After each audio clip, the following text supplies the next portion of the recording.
The rain had a way of falling differently on days like this. It wasn't loud, or violent, it was quiet, measured, as if the sky itself was holding back, aware of the sacredness of the place below. Hollywood Forever Cemetery, nestled in the heart of Los Angeles, lay shrouded in mist. The headstones, slick with water, glistened like polished memories. Among them stood a man, still, silent, cloaked in a tailored black coat that did nothing to conceal the storm beneath his skin. Jack Callahan had never looked like someone who belonged in a place like this. He was the kind of man you read about in magazines or saw speaking at Silicon Valley summits, co-founder of Prism, a billion-dollar tech empire that reshaped social communication. He lived in a glass tower, flew private, dined with presidents and provocateurs. He was the man who always had the answer, always 2 moves ahead. But here, before a modest gravestone no taller than his knees, Jack looked like a relic, worn, unfinished, and terrifyingly human. He knelt without hesitation, water soaking into his custom wool slacks. The bouquet in his hands, a small arrangement of sunflowers wrapped in brown parchment, was shaking slightly. Whether from the cold or something deeper, he didn't know. He laid the flowers at the base of the stone and whispered, "Happy birthday, Ava." Her name was carved simply, elegantly, Ava Callahan. 1975 to 2018. She told stories. She changed lives. No mention of wife. No mention of mother. No mention of him. He reached out, fingers brushing over the engraving like he was trying to memorize it by touch. Every year, on October 10th, her birthday, he came. It was the one ritual he had never abandoned, even as everything else in life shifted under his feet. But today felt different. Off. The air, heavier. The quiet, deeper. And then, movement. At first, he thought it was a trick of the rain.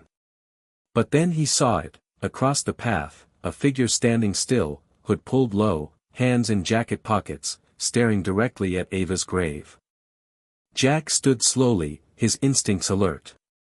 The cemetery wasn't publicized. Only a few people even knew Ava was buried here. The figure took a step forward. Jack's heart thudded. He looked young, early 20s, maybe. Tall. Lean. Something about the way he held himself, tense, guarded, reminded Jack of someone, though he couldn't place it. "You knew her?" Jack asked, his voice low but steady. The young man's jaw twitched. He didn't answer at first. His eyes flickered to the grave, then back to Jack. "She was my mother." Jack's breath caught.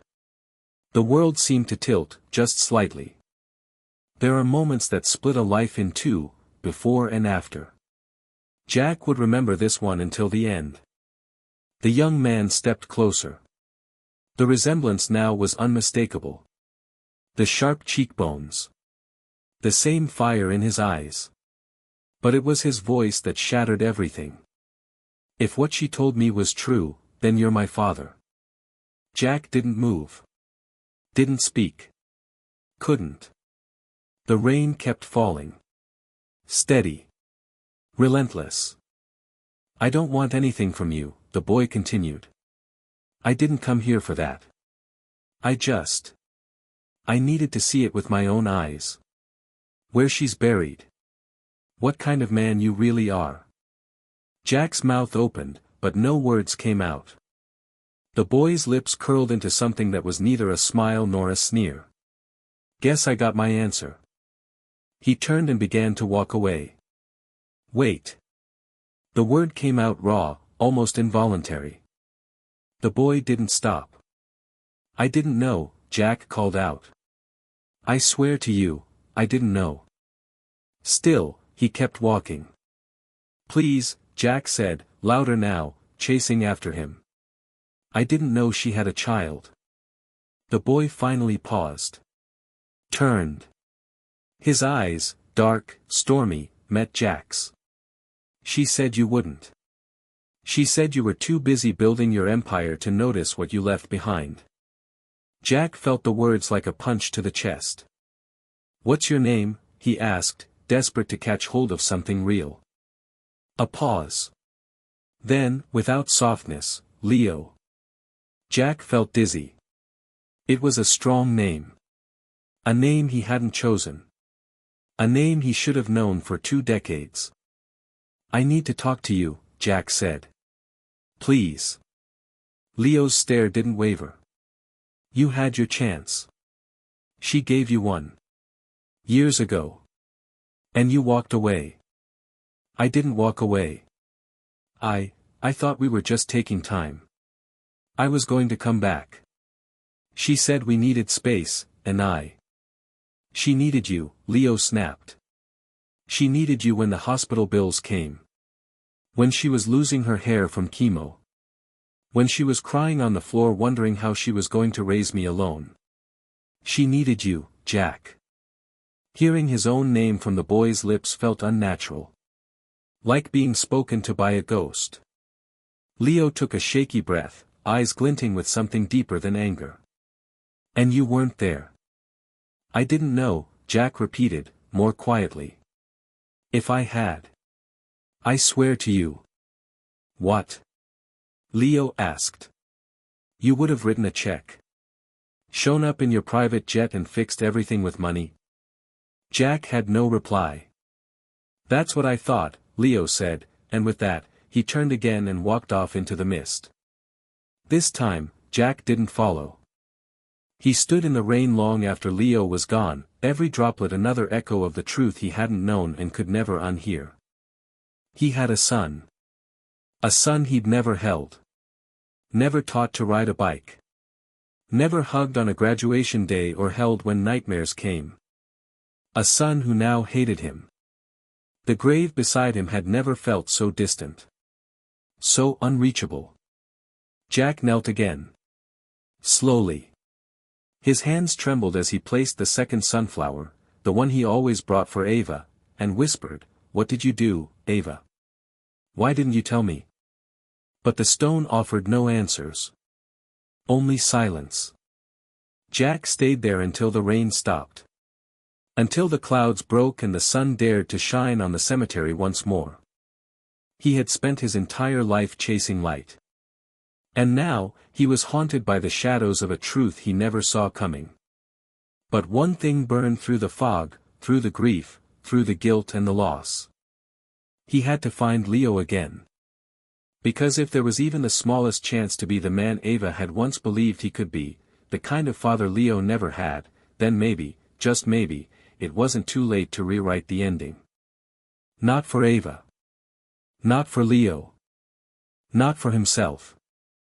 The rain had stopped, but the storm inside Jack Callahan had only begun. In the days that followed his encounter with Leo, the world, the perfectly calculated world Jack had built, no longer made sense. Numbers didn't soothe him.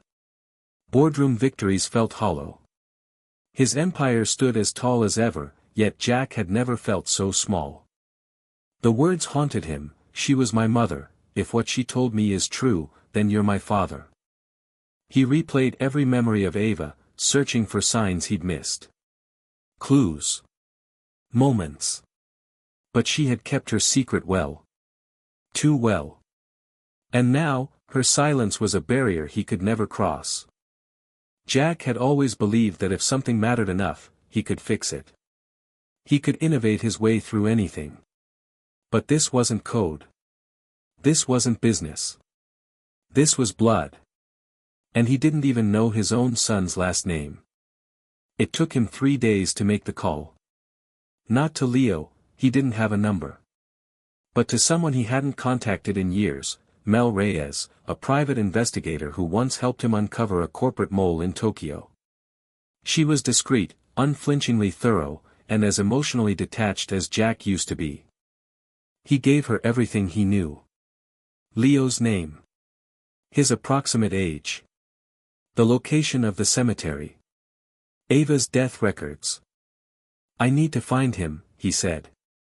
"And I need to know everything." Mel didn't ask why. She never did. The report landed on his desk 5 days later. Jack didn't open it right away. He stared at the sealed envelope for hours, a thick paper weight holding 2 decades of absence. When he finally opened it, the pages trembled in his hands. Leo Carter. Age 23. Current address, studio apartment above a taco shop in Highland Park. Student at Pasadena Community College, mechanical design major. Part-time mechanic at a garage on York Boulevard. Mother, Ava Callahan. Died 2018 of acute lymphoblastic leukemia. No listed next of kin. Jack's eyes froze on that last line. No listed next of kin. As if Leo had been orphaned not once, but twice. As if the world had filed him under, forgotten. There was also a photograph. A candid shot. Leo walking out of the garage, grease-streaked hands, a backpack slung over one shoulder, earbuds in. He looked like every other young man in the city. Except he wasn't. He was Jack's son. Jack stared at the photo for a long time before setting it down. He didn't know how to approach him. Not yet. So instead, he drove. Late that night, Jack sat in the back seat of his sleek, silent Tesla parked across the street from Leo's building. The neighborhood was a patchwork of the old and the gentrified, dive bars nestled beside vegan bakeries, murals wrapped around laundromats. A different world from Jack's penthouse skyline. He saw Leo emerge around 10:30 p.m., wiping oil from his hands with a rag, his steps tired but purposeful. He walked up the steps to the apartment and disappeared inside without looking back. Jack stayed in the car for another hour, wrestling with an unfamiliar weight in his chest. It was more than guilt. It was something closer to grief, for years unlived, conversations never had, birthdays never celebrated. The next morning, he left a note in the mailbox. Handwritten. Short. Leo, it's Jack. I'm not asking for anything. I just want to talk. I'll be at Café Alma on York at 5 p.m. tomorrow. If you show up, great. If not, I'll understand. The next evening, Jack sat at a small table inside the cafe, nerves churning in a way no business deal ever had. The cafe was small, with reclaimed wood tables and mismatched chairs. A barista played vinyl jazz records behind the counter. It was not Jack's usual kind of place, but something about it felt right. Maybe because it felt like the kind of place Ava would have loved. At 5:12, the bell above the door rang. Leo walked in, expression unreadable, jacket slung over one shoulder. He scanned the room, spotted Jack, and approached with the gait of someone walking into a war zone. I almost didn't come, he said, sliding into the seat across from him. Jack swallowed. Thank you for doing it anyway.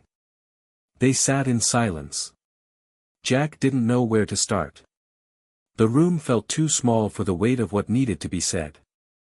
Leo finally broke the silence. I read about you. After she died. Couldn't help it. You're everywhere. Forbes, Wired, TechCrunch. The billionaire who connects the world. Funny, isn't it? How you connected everyone but your own son.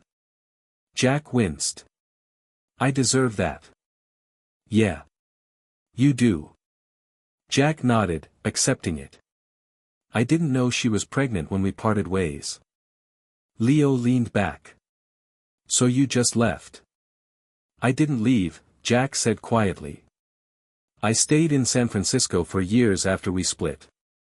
I reached out. We even had lunch once, maybe 4 years after. She didn't say a word about a child. She just said she was doing fine. She wasn't, Leo said, bitterly. She was surviving. Scraping by. Working nights, skipping meals, selling her camera gear when she got sick. Jack closed his eyes. I would have helped. She didn't want your help. She wanted your presence. There's a difference. There was no anger in Leo's voice now. Just exhaustion. Why do you want to talk now? He asked. Why not leave well enough alone? Because I saw you. I heard you say her name. And I realized, if there's even the smallest chance I can know you. I don't want to lose that too. Leo stared at him. You don't get to say that. You had 23 years to want this. You're right. But I didn't know. And now I do. And I don't want to disappear again. The conversation stalled, but the silence between them felt different this time. Less like a wall. More like a bridge, fragile and narrow, but real. Jack reached into his coat and pulled out an envelope.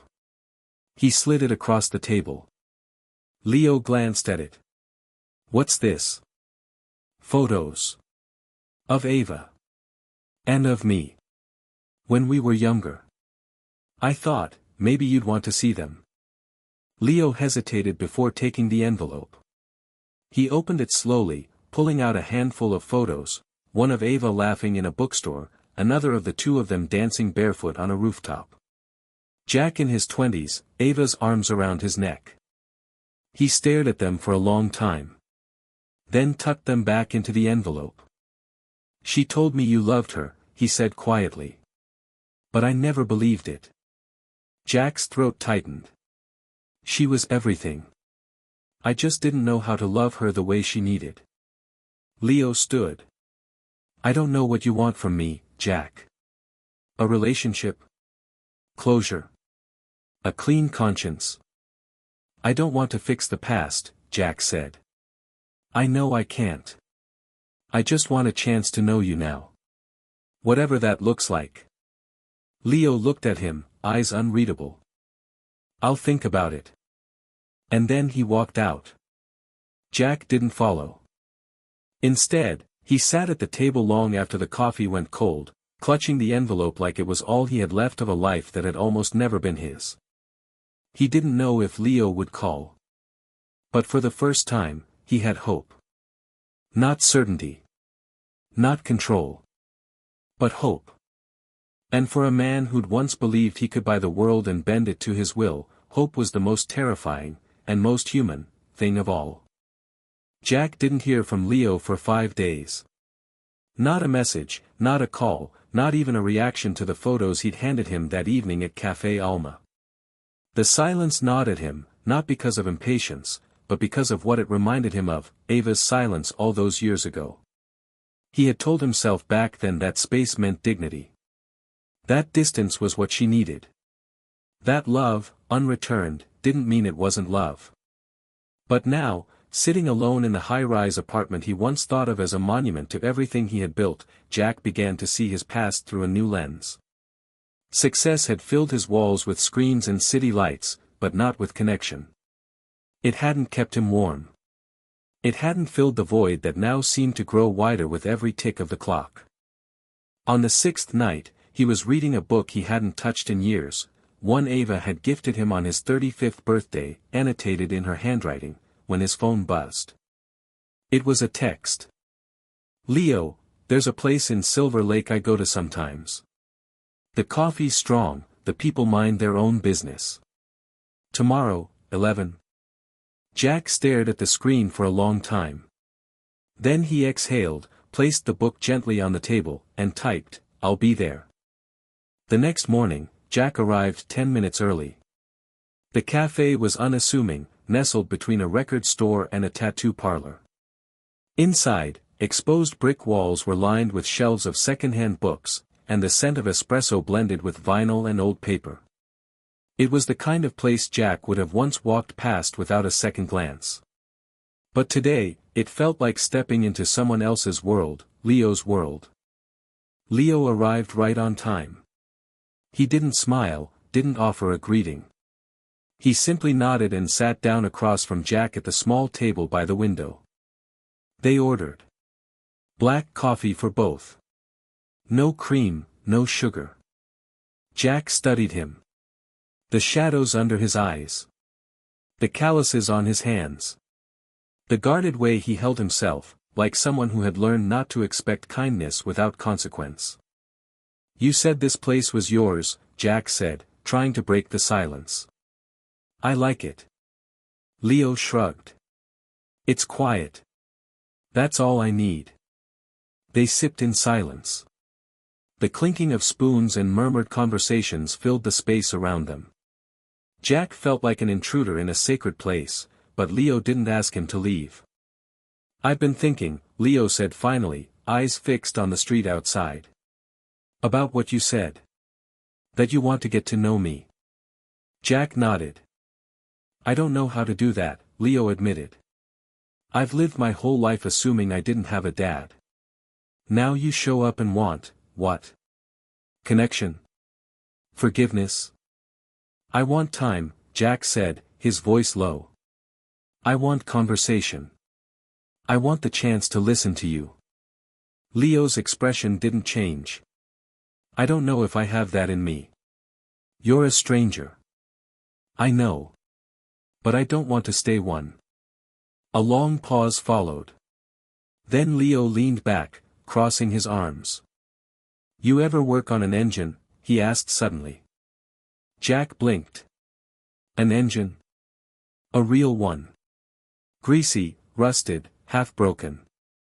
No, Jack said slowly. Closest I've come is assembling my own servers back in the early days of Prism. Leo smirked. That's not the same. No, Jack agreed. But I'd like to learn. If you're willing to teach me. Leo seemed surprised. Why? Because I want to start somewhere real. Not with words. With something we can do together. Something that doesn't require us to solve everything right away. Leo tapped his fingers on the ceramic cup. There's a project I've been working on. At school. A prototype for a sustainable electric motorbike. It's rough. I can't afford the materials I need to finish it. Jack didn't jump at the chance to offer money. He knew better now. Can I see it? Leo hesitated. It's at the garage I work at. It's not much. I'd still like to see it. He nodded. Fine. Tomorrow. After my shift. They parted without any grand declarations. No hug. No, see you soon. Just a nod. But something in the air felt changed. The ice hadn't melted, but it had cracked. The next evening, Jack pulled up outside the modest garage where Leo worked. It smelled of oil and rubber and heat. A place alive with machinery and grit. Leo was already there, sleeves rolled up, a wrench in hand, bent over a frame of what looked like the skeleton of a motorcycle. This is it, he said, without looking up. Jack stepped closer. The design was raw but elegant, wires snaked across the frame, and a small electric motor sat beside a rigged battery pack. Notes were taped to the wall nearby, formulas, sketches, ideas half-formed and mid-flight. It's brilliant, Jack said, honestly. Leo glanced at him. You understand any of it? Some. Enough to know you've got talent. A lot of it. Leo handed him a pair of gloves. Grab that spanner. Let's get this back wheel aligned. For the next hour, they worked side by side. Jack fumbled, cursed under his breath, and earned a reluctant laugh from Leo. You're not exactly a natural, Leo said. I'm better with keyboards. Figured. But they kept working. Piece by piece. No talk of Ava. No questions about the past. Just movement. Just the hum of tools and the occasional spark. Afterward, they sat on overturned crates, drinking sodas from the vending machine. My mom loved old bookstores, Leo said suddenly. She used to take me to one every Saturday. Said it was cheaper than therapy. Jack smiled softly. She used to drag me into them when we were together. I'd pretend to be bored, but I never was. She talked about you sometimes, Leo admitted. Not a lot. But enough that I knew your name. Knew you were, out there. I would have been there if I knew, Jack said. But I also know saying that doesn't erase anything. No, Leo said. But maybe it's a start. They sat in silence again. But this time, it was comfortable. Before Jack left, Leo handed him a folded piece of paper. "What's this?" Jack asked. "A list of parts one need for the prototype. If you're serious about learning, you can help me source them. But no charity. This is a collaboration." Jack looked at him, eyes sharp with pride. "Understood." That weekend, they met again. And the weekend after that. Coffee turned into dinner. Garage sessions turned into walks through the city, quiet talks about the world, about dreams, about what came next. Jack never rushed it. Never overstepped. And Leo, cautious as ever, began to let the walls down one brick at a time. One night, over tacos from the shop below Leo's apartment, Jack said, This means more to me than I know how to say." Leo didn't reply right away. Then he looked over and said, "Let's just keep it simple. No pressure. One step at a time." And that was enough. It wasn't forgiveness. Not yet. But it was a second chance. And for the first time, Jack didn't feel like the man who had lost everything. He felt like a father who might, just might, get the chance to earn something he never thought he deserved. His son. It started with small things, coffee runs, tool swaps, casual texts about parts availability, but over time, those moments wove themselves into something larger than either of them expected. Jack found himself altering his schedule around Leo's garage hours, showing up not as the tech mogul with stock portfolios and high-powered lunches, but as someone eager to understand torque ratios and regenerative braking systems. Jack had once believed relationships, like businesses, could be scaled efficiently. But Leo was a different kind of challenge. He was not a boardroom conquest or a project to complete. He was a living, breathing legacy of everything Jack had missed, and perhaps, everything Jack still had the chance to become. Leo remained guarded, but there were moments, small, flickering ones, that hinted at change. He would let Jack hold a component while explaining its role, or ask for input on a material choice, or, on rare occasions, laugh at Jack's frustrated groans when a bolt refused to budge. One evening, as they packed up tools after a long session, Jack handed Leo a small box. "What's this?" Leo asked, suspicious. "Just open it." Inside was a torque wrench, high-end, German-made, engraved with Leo's initials. "You didn't have to." "I know," Jack interrupted. "But I wanted to. I've used the same one for over 20 years. Figured it was time you had your own." Leo ran a thumb over the engraving, his eyes softening just for a moment before the armor slid back into place. "Thanks," he said, almost too quietly to hear. That weekend, Leo brought Jack to his college campus. Not for a tour, he wasn't that sentimental, but to show him the lab where he worked between shifts. Jack was quiet as Leo pointed out his workstation, the 3D printer they used for parts prototyping, and a wall of past student projects. Leo's name was on the board more than once. "You've built a world here," Jack said, genuinely impressed. "I've built a world where I can be in control," Leo replied. "When you grow up with uncertainty, you find stability where you can." They paused in front of a whiteboard where Leo had written formulas, sketched angles, drafted ideas. Jack studied the handwriting, bold, methodical, familiar. It reminded him of Ava's notes, the way she'd annotate margins with sharp arrows and tiny stars. "You ever think of where this could lead?" Jack asked. "Not just the bike, but the vision behind it?" Leo shrugged. "I've thought about launching a design firm.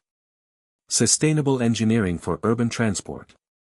But that takes capital, team, exposure." Jack nodded. "And you don't want handouts." Leo looked at him, half a smirk forming. "Exactly. What if it wasn't a handout?" Jack asked. "What if it was a partnership?" Leo's expression darkened.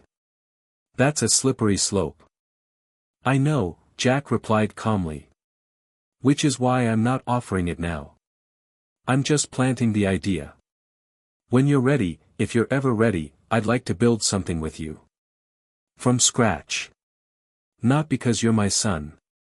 But because you're damn good at what you do. Leo didn't respond, but the tension in his shoulders eased. Later that night, when they parted ways, he said, I'll think about it, before disappearing into the dark. Over the next few weeks, Jack tried not to push. He had learned the rhythm of Leo's boundaries: press too hard, and the door would shut. Move with patience, and the door might inch open. They worked on the prototype, refining it until it hummed. Leo was obsessive with the details, his mother's trait, Jack realized. Ava had once stayed up 3 nights straight to revise a story she knew only a handful of people would read. She believed in doing things right, not just fast. One Saturday, Leo showed up at Jack's condo, unannounced. You said something about a proper workshop, he asked, hands in his pockets. Jack blinked, caught off guard. Yeah. I've got a private R&D space in Santa Monica. Barely use it now, but it's fully equipped. I want to see it. They drove in silence. When they arrived, Leo walked the space slowly, his hands brushing over machines, his eyes lighting up at the custom fabrication tools, the high-speed printers, the smart systems. This place is insane, he muttered. Why don't you use it? Didn't have a reason to. Until now. Leo set down his backpack. Well, let's make it worth it. In the weeks that followed, their project shifted to the Santa Monica lab. And with it, their relationship began to expand beyond the blueprint. They started having meals together. Sometimes tacos, sometimes pasta at Jack's condo, where Leo always insisted on doing the dishes. They watched documentaries, argued over design trends, talked about technology, ethics, and once, tentatively, about Ava. She never stopped believing in you, Leo said one night, staring into his tea. Even when she was disappointed. Even when she was alone. Jack nodded, his throat tight. I think. I was always afraid I couldn't live up to what she saw in me. You still have time to try, Leo said, and the simplicity of the statement shook Jack more than any tearful monologue could have. They planned a trip. It was Leo's idea. She always talked about wanting to visit Napa Valley again. Said it was the only place she ever truly felt at peace. I've never been. I haven't either. Not since her, Jack said. They went the following weekend. Jack drove. Leo navigated. Along the winding roads of wine country, they passed vineyards and open fields, sunlight dripping between the trees. When they arrived in St. Helena, Jack pulled into the bookstore Ava had once taken him to on their first trip. It was still there, now run by the owner's daughter, who remembered Ava instantly. She was a storyteller, the woman said. One of the most luminous people I ever met. Leo walked through the aisles slowly, pulling out the same titles his mother had once bought for him as a child. He didn't say much, but Jack could see the emotion in his eyes. Later, they sat on a bench outside a small cafe. Leo stared into the distance. She always carried the weight of the world, he said. But she never let me feel it. She carried me too, Jack admitted. Even long after she was gone. They stayed in Napa for 2 days. No talk of business. No talk of the bike. Just food, wine, quiet walks, and shared space. It was the most time they had ever spent together without conflict, and it felt, oddly, beautifully, like healing. On the drive back, Leo broke the silence. I want to do it, he said. Do what? The firm. The sustainable engineering startup. I want to build it. And I want you to be part of it. Jack felt his chest tighten, not with pressure, but with pride. You'll be the face of it, he said. The mind, the designer, the innovator. Leo looked at him. And you? I'll be the guy who makes sure the lights stay on. Who keeps the wolves at bay. Who gives you the space to create. Leo grinned. Fair enough. They returned to Los Angeles as something new, not just father and son, but collaborators, co-dreamers. Jack had once built companies with men who were sharper than him, faster, more aggressive. But with Leo, there was trust. There was purpose. There was something unspoken in their bond, a shared understanding that what they were building wasn't just mechanical, it was emotional. It was the bridge across everything they had lost. In the weeks that followed, they filed paperwork. Registered the name. Drafted designs. Jack watched as Leo pitched ideas, led meetings, navigated the early chaos of startup life with a calm that came from years of surviving without backup. And Jack? He stayed present. Not as a shadow, not as a puppet master, but as a father who had finally learned what it meant to show up. One evening, after a long day of meetings and prototypes, they stood in the lab, the city lights flickering behind them. This started as a motorbike, Leo said, nodding at their first model. But it became something more. Jack nodded. We're not just building machines. We're building something we were never given. Leo looked over. A future? No, Jack said. A family. For a long moment, neither spoke.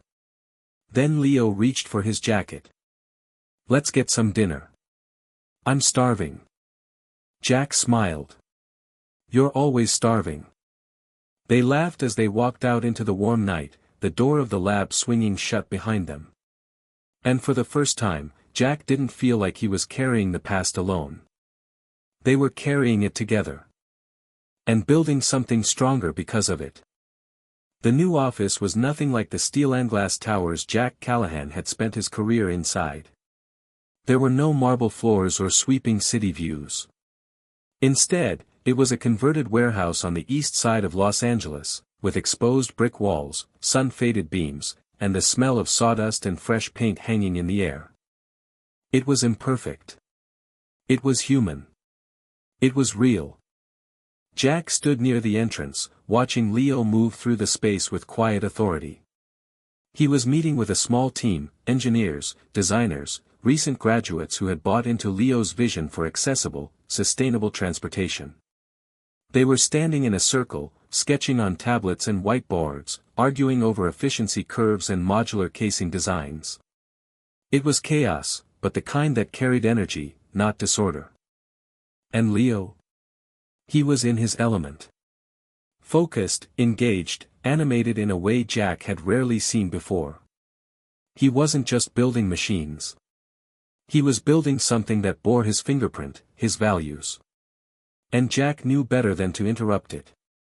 He quietly turned away and stepped into the break room, an area with mismatched chairs, an overworked espresso machine, and a corkboard pinned with Polaroids of the team. Leo's was there too. A photo Jack had taken the day they signed the incorporation papers. Leo had rolled his eyes at the camera but hadn't objected. Beneath the photo, someone had scrawled in marker, "Lead with heart. Design for change." Jack smiled. He never imagined his life would narrow down to this moment. After decades of accumulation, of acquisitions, awards, accolades, what remained wasn't what he had built with code or capital. It was this, the quiet, slow, and deliberate rebuilding of a connection he never knew he'd need. They'd come a long way. And it hadn't been easy. Leo still had walls. Moments where he drifted, where Jack could see something tighten in his son's jaw, some memory that shadowed the light. Jack never pushed. He'd learned that some scars don't need explanation. They just need space. But with time came softening. There were dinners that turned into late-night debates. Drives up the coast where Leo talked about the future, not just for their company, but for his own path. He spoke about maybe teaching one day, giving back to kids like him who had to build their dreams in pieces. And one night, unprompted, he shared something Jack hadn't expected. "I used to think I was broken," Leo said, sitting on the patio of Jack's condo as the city lights flickered behind them. Like there was something defective in me. I was always angry, always pushing people away. But it wasn't brokenness. It was just survival. Jack didn't respond with advice or platitudes. He just nodded. Sat with him. That had become their language, presence over performance. The startup gained momentum quickly. Word spread in the clean tech community, and by spring, they'd secured seed funding from a venture group out of San Francisco. Leo refused to use Jack's name in the pitch deck. "We get in because of the work," he said, and Jack respected that more than he could say. Jack took a back seat in operations, staying mostly on the strategic side, funding, partnerships, long-term vision. Leo ran the day-to-day with a kind of clarity that couldn't be taught. His designs weren't just functional, they were intuitive, efficient, and stunning. His leadership wasn't loud, but people followed him anyway. One afternoon, Jack walked into the workspace and found Leo alone, standing over a prototype. It looked different, sleeker, lighter. The lines were sharper, the build more refined. Leo looked up. "We're going to launch it at the expo next month." Jack approached slowly. "The model?" Leo nodded. "We're calling it the Ava 1. Jack froze. Leo's eyes didn't waver. "I know she's not here. But she's in everything I build. She was the first person who told me I could change the world. And now, I finally believe her." Jack didn't trust himself to speak. He simply stepped forward, placing a hand on Leo's shoulder. It was enough. The night before the expo, they went back to the cemetery. Hollywood Forever was quiet, the path lit only by the amber glow of nearby street lamps. Jack brought sunflowers, as always. Leo carried a small, folded blueprint in his pocket. They stood together at Ava's grave, saying nothing for a long time. "I wish she could see us," Leo finally said. "She does," Jack answered softly. Leo knelt and laid the blueprint on the ground. It was a draft of the Ava 1, hand-drawn, with her name elegantly printed across the top. "This is for her," he whispered. And it was. The expo was a success. The bike drew press, interest, admiration. Orders began rolling in. More than that, the name carried, Ava 1 trended online not just as a product, but as a tribute. People wanted to know the story. And when they heard it, they didn't just buy, they believed. But Jack didn't need the sales to know they had done something meaningful. He saw it every day in Leo's eyes, in the way his team worked, in the community they were cultivating. And perhaps most surprisingly, he saw it in himself. Jack had changed. He no longer checked his stock app every morning. No longer scheduled his life in 15-minute blocks. He took walks. He cooked, badly, but he tried. He read books that didn't have ROI metrics. He lived, slowly and purposefully, for the first time in years. One evening, after a long day at the lab, Leo pulled a chair next to Jack. "There's something I've been thinking about," he said. "I want to keep your name out of the public side of the company. Not because I'm ashamed. But because I want to earn the name I carry on my own terms." Jack looked at him, deeply moved. "You don't owe me that." Leo shook his head. "This isn't about owing. It's about owning. You gave me life, and now you're giving me the space to shape it. That means something. But I want the story people know to be mine." Jack nodded. "Then it will be." They sat in silence, and Jack realized something profound. This wasn't the kind of legacy you crafted in boardrooms. This wasn't a trophy, a number, or a public launch. This was something quieter, deeper. It was trust. It was love. It was fatherhood, earned in small, imperfect moments. Months passed. The company grew. Leo moved into a new apartment, his name finally on the lease. Jack visited often, not to supervise, but to be present. Leo even took a few weekends off, traveling to workshops, speaking at youth mentorship events. He didn't want to be a brand. He wanted to be useful. And Jack? He started writing again. Not code, but memories. Reflections. Letters he never sent to Ava. Thoughts he hoped to share with Leo one day, when the time felt right. Then, on the anniversary of the company's founding, Leo made a quiet announcement at a team dinner. "I've made a decision," he said, raising a glass. "I'm officially changing my last name." There was a hush around the table. He looked across at Jack, then said, "From now on, it's Leo Callahan." Jack's eyes welled, but he didn't speak. He couldn't. Later that night, as they stood alone on the rooftop, Leo said, "It's not about forgetting who I was. Or erasing the years that were hard. It's about choosing who I want to be moving forward. And I want that name to mean something." Jack nodded, voice thick. "It already does."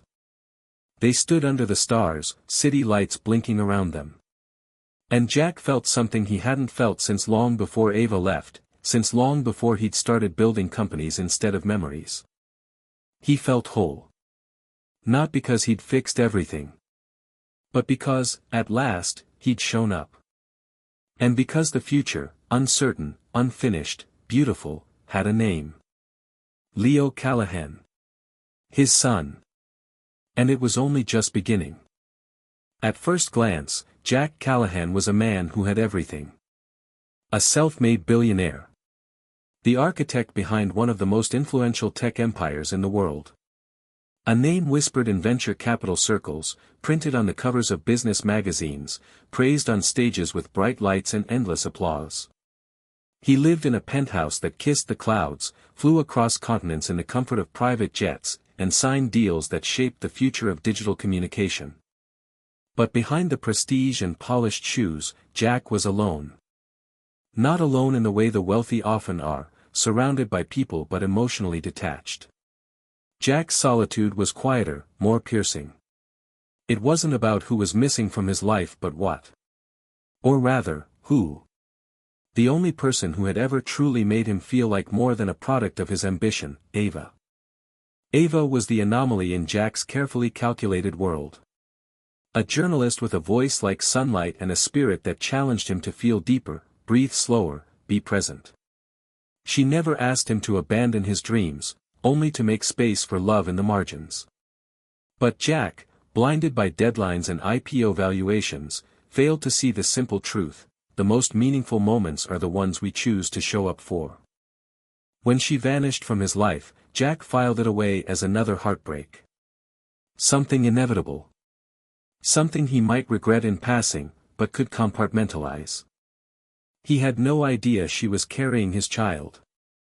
Years passed, and Jack buried Ava in the quiet dignity of a private grave at Hollywood Forever Cemetery. He thought the chapter was closed. That he had mourned, respected, and moved forward. Until Leo appeared. That rainy afternoon, everything Jack believed about his life came undone. A stranger. A young man with fire in his eyes and wounds carved deep into his voice. A son. Jack hadn't just lost Ava. He had lost time, the most unforgiving currency there is. 23 years of birthdays, bike rides, scraped knees, school plays, broken hearts. All lived by his son without him. And Leo? He wasn't just another kid with a father complex. He was sharp, guarded, and rightfully angry. He had been raised by a mother who loved fiercely but struggled daily. He had watched her wither away, never knowing his father's name was etched in headlines and fortunes. Leo didn't want charity. He didn't want apologies. He wanted truth. And more than anything, he wanted to be seen, not as a mistake, not as an obligation, but as someone who mattered. Their relationship didn't begin with a hug. It started with silence. With tension. With guarded stares and half-finished conversations. And yet, Something fragile lived in the space between them, potential. The turning point wasn't a grand revelation or emotional climax. It was a simple cup of coffee. In a quiet cafe, surrounded by strangers and the scent of roasted beans, they sat across from one another, two men connected by blood but divided by time. There were no right words, only honest ones. Jack listened. Leo spoke. And for the first time, neither ran. From there, they began to build, not just a relationship, but a partnership. Leo was a gifted engineer with a vision for sustainable, affordable transportation. Jack, despite all his success, had never met anyone who could sketch innovation with such clarity and purpose. He didn't try to fix Leo's life. He simply offered to support it. Not as a benefactor, but as a father. They started in garages, moved to labs, and eventually co-founded a startup that was less about tech and more about legacy. They named their first prototype after Ava, the Ava 1, a tribute not just to the woman who connected them, but to the resilience she instilled in them both. Through long nights and early mornings, designs and disagreements, Jack learned what it meant to earn trust instead of expect it. He didn't try to buy his way into Leo's heart. He showed up, again and again, until the walls began to crumble. And Leo, who had spent most of his life building armor, finally allowed himself to want a father. But their greatest achievement wasn't the success of their product. It wasn't the media attention or the industry accolades. It was something much quieter, more sacred. They chose each other. They chose forgiveness. They chose forward. They chose to rewrite what had been broken. When Leo stood before a team of designers and engineers and announced that he was officially taking Jack's last name, it wasn't just a change of letters. It was a declaration. Callahan was no longer a symbol of absence, it was a name reborn through presence, commitment, and love. In the end, what began as a story of regret transformed into one of reconciliation. Jack Callahan, the man who had once believed his greatest legacy would be a tech empire, discovered that his truest legacy had a heartbeat, a mind of his own, and a future shaped by hope instead of pain. And Leo Callahan, once the boy from nowhere, became a name the world would remember, not because of his father, but because of the man he chose to become. The lessons we carry forward. So what can we, the audience, take from their story? First, the past doesn't define us, but it does shape us. And healing begins not when we erase the past, but when we confront it with honesty and courage. Second, presence matters more than perfection. Jack couldn't rewrite the years he lost with Leo, but he could show up for the days ahead. Sometimes, simply being there, without solutions, without grandeur, is the most powerful act of love. Third, forgiveness is not weakness.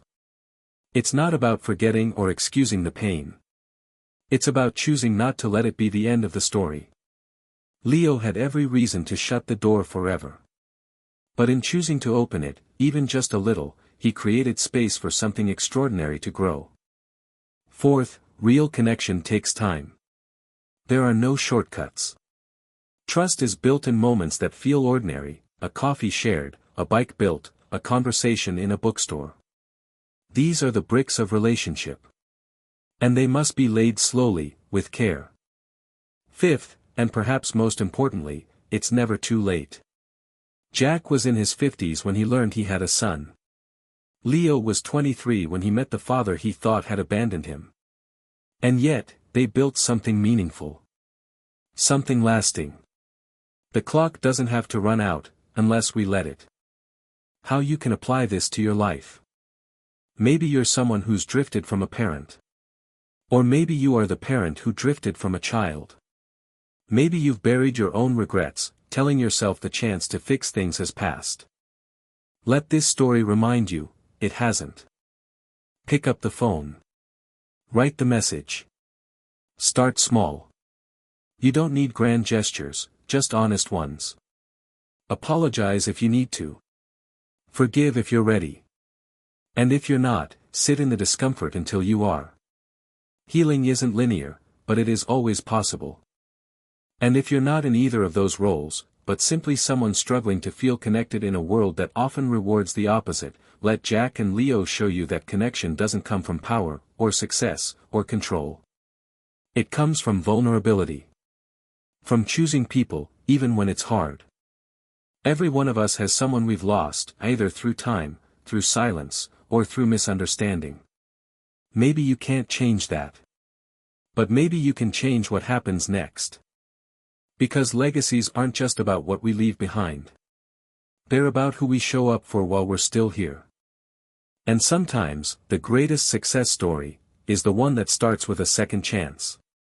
If this story moved you, inspired you, or reminded you of someone you care about, we'd love for you to stay with us on this journey. These stories take time, love, and energy to craft, and your support helps us keep going. So if you believe in second chances, in meaningful storytelling, and in the power of connection, please subscribe to the channel. Like the video. Share it with someone who might need it today. Together, let's keep bringing stories like this to life, stories that remind us we're never too far gone, and never truly alone. Thank you for being here. And we'll see you in the next one.